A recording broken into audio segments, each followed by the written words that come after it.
Mr. Mega Man fan, this is Genesis Does, and what you're looking at is a game which, ironically enough, is called Mega Twins in Japan. But for God knows what reason, when they imported it, they changed the name to Chiki Chiki Boys, which just makes no sense whatsoever. This game would have been so much cooler called Mega Twins. Maybe they had to, though, because they could get it confused with the Mega Man series. Maybe that's the reason why. Anyway, my copy of the game is complete, and per the standards of Genesis Does, this is exclusive to the Mega Drive and Sega Genesis. No Super Nintendo port, and I don't believe this ever came to Wii Virtual Console either. This is one of the mid-90s releases for Sega Genesis, copyright 1993, although it was out in arcades as early as 1990. My manual is nice and clean, a little wrinkled from being previously owned and played, but that's the way they should look, right? Games are meant to be enjoyed. They're not just meant to sit on a shelf and look pretty, although with the amount I have to rotate games, so they're going to sit for a little bit until I get around to playing them for a series like this. Now, since I mentioned this started out as an arcade game, I figure I should give you a little bit of the background on that first, before we get into the fact that it was ported to the Genesis.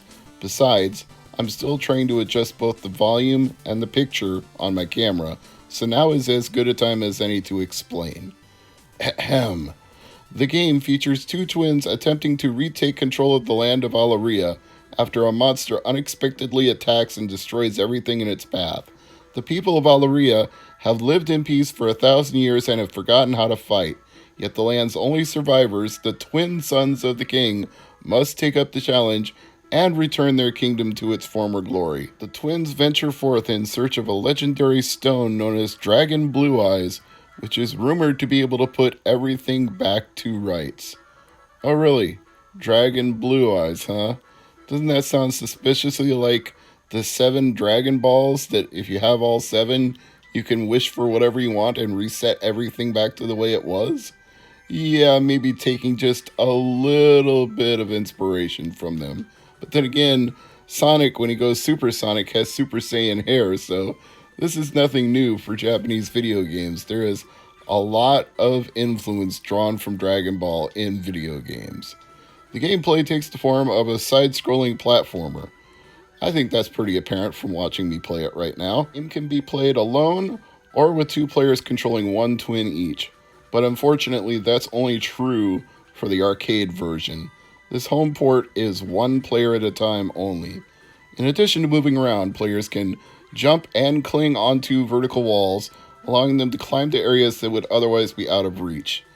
Now, I wish I had realized that my first playthrough of the game, because my jump was frustrating me, especially during this boss fight, and I was like, how do I reach these higher areas? I even tried double jumping, and that didn't seem to work, and of course I died. But eventually, what dawned on me, and this was not intuitive, so I probably should have looked in the manual, is that you actually have to hold up while you're jumping to do a higher jump to reach higher platforms. And that's also the way that you cling onto walls and stalactites and obstacles. But you'll see that a little bit later once I move from the first area to the second area. Back to the ever-faithful Wikipedia, which says that you can also use a magic sword or magic bombs. You collect the latter as the game progresses, each of which will cause damage to all enemies on screen, but only a limited number of these bombs can be carried at a time, which you can see down there in the lower right corner. You'll see a counter showing how many magic bombs I have. The blue twin does more damage with his sword, while the red twin can carry more magic spells.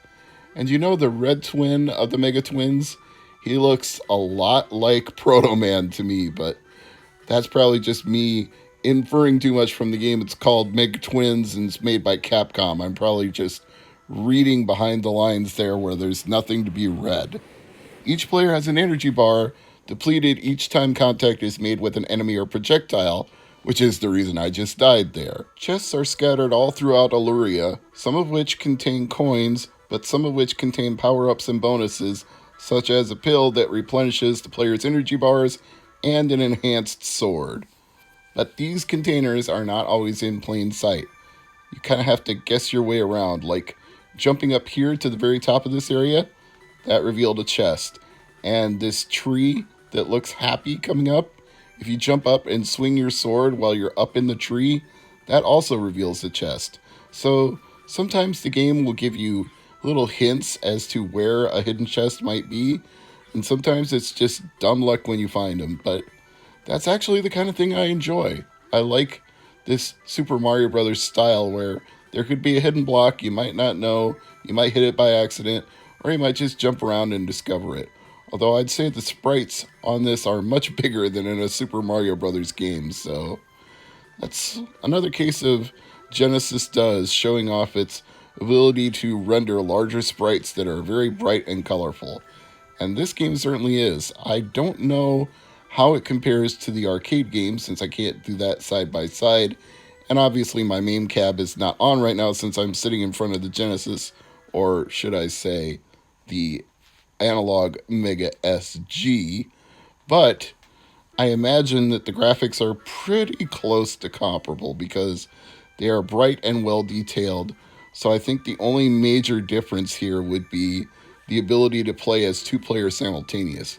Why they left that out of the home port, I just don't know. It's not like the Genesis doesn't have two joystick ports right in the front. I mean, even the analog Mega SG does. It's not like you would need a multi-tap. Maybe they just thought that would require too much processing power for the Genesis and the performance would suffer. If that's their reason, I accept it. But then again, it's not like you couldn't do simultaneous split screen two-player Sonic the Hedgehog 2 racing against each other. So excuses are excuses. If they really wanted to program it, I think they probably could have. We don't know since they didn't try. Anyway, back to Wikipedia for just a moment. The game is made up of 9 levels: the earth, the heavens, under the sea, the jungle/crystal caverns, the underwater foundations, the monster castle dungeon, into the sky, ascent to the top of the monster castle, and escape to paradise. As you saw from the intro of the game, the player can select any of the first 3 levels, but the remaining ones can only be accessed sequentially. Now, here's what we know about how this game came to be on Sega Genesis, among other things. US Gold made ports of Mega Twins for the ST and the Amiga in 1991. They also advertised ports for Commodore 64, ZX Spectrum, and Amstrad CPC, and some of those were never published, but unfinished versions of the Spectrum and Amstrad versions surfaced later on the internet. I should check those out and see how those look, especially the Spectrum, because if you've ever played Spectrum games, they have a very interesting way of displaying color on the screen. Like, check out Rare Replay if you have that for your Xbox One, and play some of those very early Rare games, because you'll notice that there are just like wide bands of color that are static. It's like it couldn't render multiple colors in the same line of scan at the same time. So it leads to some very interesting choices when trying to make a game, but it doesn't mean they're necessarily bad games. And it also has some limitations as to the sounds it can output, but that doesn't necessarily mean they're bad sounds. You know, I look at playing ZX games as kind of like playing Atari 2600 games. They're not bad, they're just different. You just have to appreciate them for pushing the limitations of the hardware that was able to be pushed at the time. And some of the programmers were able to pull off some really spectacular things within those limits. Anyway, the Mega Drive Genesis port was 92 and 93 in Japan and the US respectively, and was developed by Visco Corporation. A PC Engine Super CD-ROM was released in 1994 exclusively in Japan.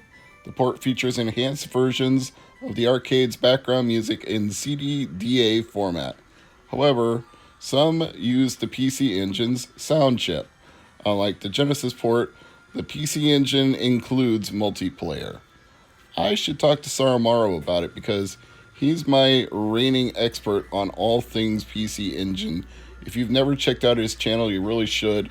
He does PC Engine slash TurboGrafx Fridays almost every week, and he shows off his collection on Saturday nights. Both are live streams. He also does giveaways too, so shout out Saramaro, hashtag Saro Crew. You definitely want to check out the fun that's there to be had. And there is a lot of fun to be had in Chiki Chiki Boys. I can't compare to the arcade version, but I can say for this version, I really enjoy playing it, even though I kind of stink at it, and I'm very slowly getting better as time goes on. Now, I had to try this Proto Man looking character at least once. While I'm doing that, I'll amend something I said earlier. Although it was never on the Virtual Console on Wii or Wii U, there was a way to play it on some other systems besides Sega Genesis. It was included in Capcom Classics Collection Remixed for the PlayStation Portable and Capcom Classics Collection Volume 2 for the PlayStation and Xbox in 2006. So, Sony got to play it, Microsoft got to play it, but Nintendo never got to play it. So once again, Genesis does what Nintendon't. It's so much easier to play this game now that I figured out how to do the high jump by holding up, but it's still challenging in places. The boss battles, still not easy. You gotta time your hits just right, although using magic there definitely helped knock out a bunch of the enemies that were surrounding this boss. It actually reminds me of one of the Sonic the Hedgehog bosses where he's sucking up water out of a pool, and then there are 8 spheres that rotate around him. So you gotta knock out the spheres one by one to finally get to Dr. Robotnik, or Eggman, whatever we're calling him these days. And now you knock the boss out of his fortress of enemies circling him, and you just gotta hit him a few times, collect the coin, and move on to Area 2.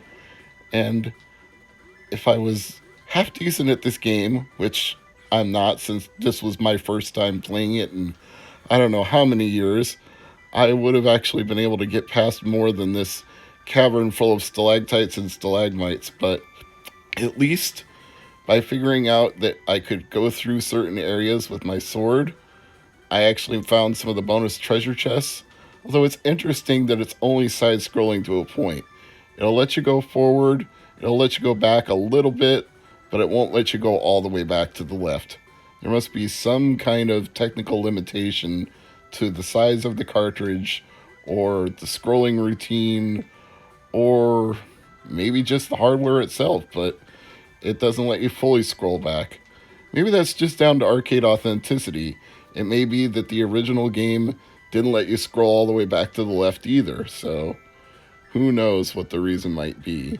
But there's a bomb up here I can collect, and as it turns out, if you hit this stop sign, you can collect a bunch of extra coins too. Hidden secrets. Gotta love games with hidden secrets. I'm Mr. MegaManFan, and thank you for watching.